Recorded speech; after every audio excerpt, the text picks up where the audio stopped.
The sad truth is that cold call reluctance, that fear that you have before a cold calling session, never actually goes away. Your brain was educated tens of thousands of years ago that if you were rejected from your tribe, you would die. And that's the reason why you remember vividly that time 10 years ago that you were picked last for the football team. This fear of rejection never quite goes away. That being said, it can be reduced.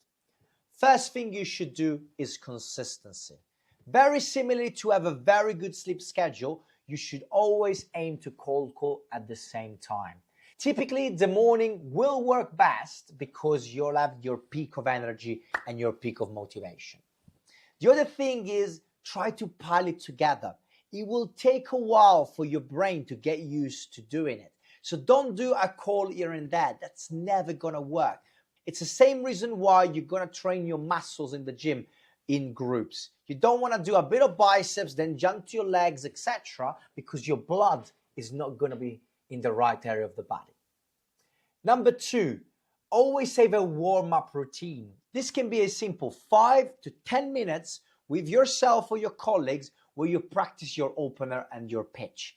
It'll make it much less likely that you're going to have that moment where you're going to be frozen at the first call you make. This also means you build a routine that tells your brain, I'm about to cold call. 5 to 10 minutes. Don't waste too much time. Number 3, do not target yourself with outcomes. Instead, target yourself with inputs. For example, I target myself a number of conversations and rejections I can do on a daily basis. This way, I'm reversing the target. Instead of desperately going for the meeting, I'm actually going to disqualify the prospects. And this allows my brain to celebrate every negative result.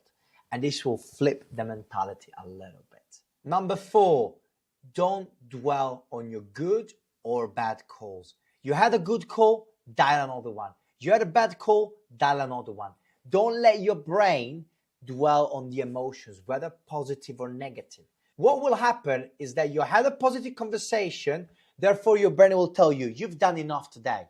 And conversely, you had a negative conversation and your brain will be like, oh, I don't want to do more of this.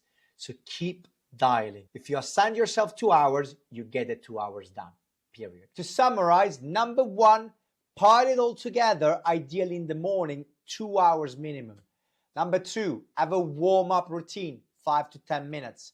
Number 3, target yourself for negative outcomes. Number 4, do not dwell on good or bad calls. Keep dialing until your prospecting block is done. Hit the subscribe button for more content for this weird looking guy about cold calling.